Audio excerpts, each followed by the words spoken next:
cirugía, que es realmente impresionante porque son 1.700 hospitales de todo el mundo. Doctor Bocalate, buenas tardes, mucho gusto, gracias por atendernos. Opa. ¿Me estás escuchando, Doc? Cortó. No, sí, pero no tiene el audio. No. Ahí Hola, está. ¿sí me pueden escuchar? Sí, ahora te escucho, sí. Lo que quiero saber es lo siguiente. ¿Me podés explicar en pocas palabras qué es este estudio mundial de que vos lideraste acá en Argentina?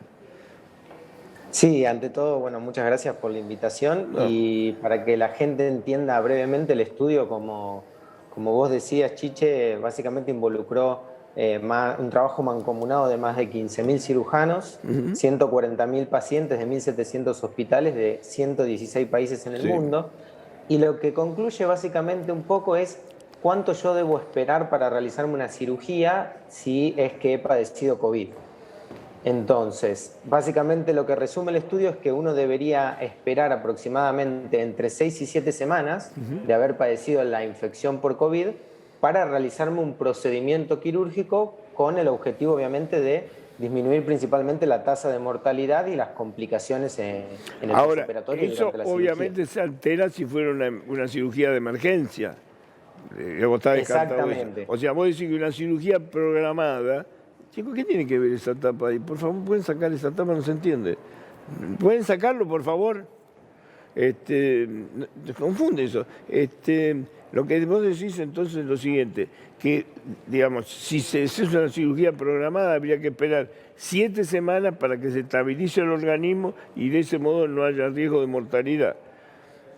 Exactamente. Obviamente, como vos decís, Chiche, si yo tengo una cirugía de urgencia en la que es imposible esperar, donde el riesgo de vida es mayor que el beneficio de esperar, obviamente eso se toma en cuenta de acuerdo a cada paciente, pero claro, si yo, por ejemplo, tengo una hernia que la tengo hace mucho tiempo y tuve COVID, con el objetivo de disminuir la posibilidad de complicaciones, que se duplica hasta 2 veces y media más, uno debería esperar, si es posible, según el caso, 6 a 7 semanas. ¿Y cuál fue tu experiencia clínica acá? Digamos, ustedes tuvieron pacientes con COVID que lo fueron siguiendo hasta determinar en qué momento estaba estabilizado el organismo.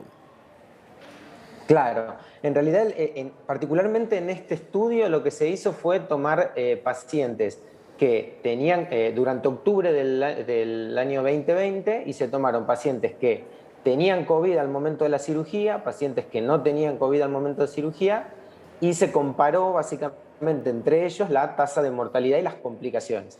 Y se vio que obviamente... ¿Y vos tuviste pacientes que se murieron, digamos, post-COVID en una cirugía? Digo, deben ser cirugías complejas, pero vos que hubieran vivido si se hubiera esperado tiempo.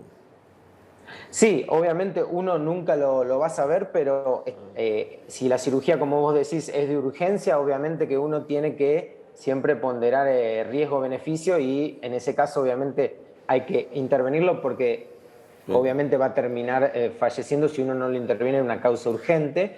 Pero sí, obviamente hemos visto nosotros cómo ha ido cambiando todo esto de la cirugía desde el comienzo, en marzo, abril del año pasado hasta ahora. Y sí, obviamente uno nunca va a saber cuál es el desenlace de cada paciente en particular, pero como el COVID tiene un blanco claro, que es el blanco de las complicaciones pulmonares, se cree que la intubación de la cirugía y el daño que uno puede generar con el estrés que uno puede generar con el evento quirúrgico podría ser el que duplique esta tasa de mortalidad en los pacientes con COVID. Lo que es evidente entonces que el COVID, digamos, cuando se va, no se va con los efectos, digo, a vos se te puede negativizar, digo, tenés anticuerpos y todo, pero en realidad el organismo queda dañado igual por mucho tiempo.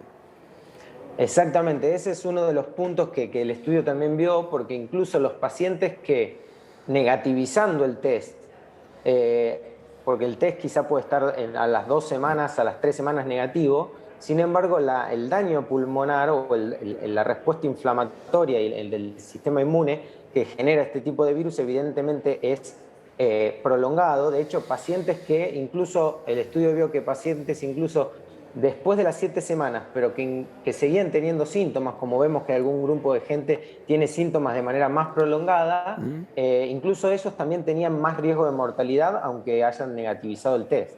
Mirá. Ahora, básicamente el tema es pulmonar, digamos, el mayor daño pulmonar. No es renal, ni estomacal, ni hepático, es pulmonar.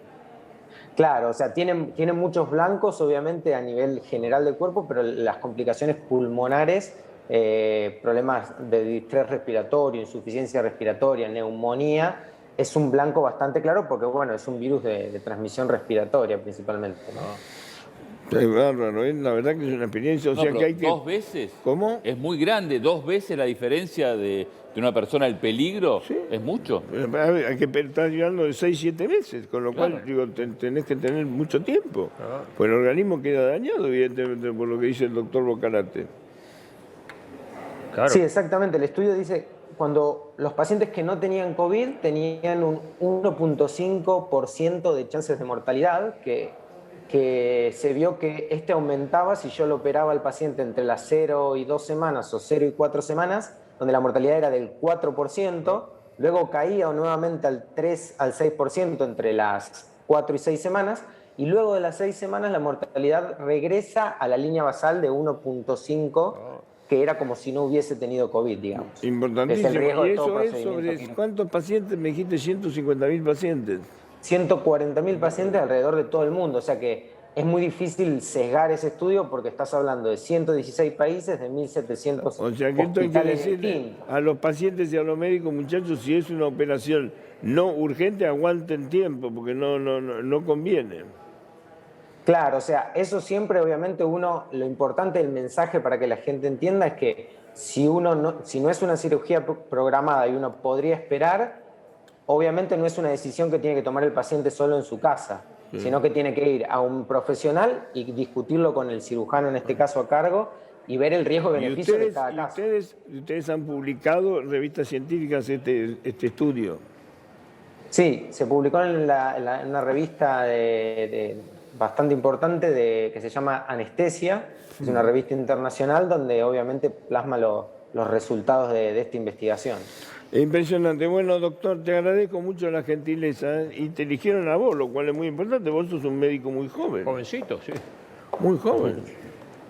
Sí, he tenido la oportunidad, sé que siempre agradecido al equipo allá de Inglaterra y obviamente a ustedes por la invitación para transmitir el estudio. Bueno, te mando un saludo, felicitaciones por haber participado de este estudio que obviamente va a salvar muchas vidas si la gente tiene un poco de paciencia y no se opera.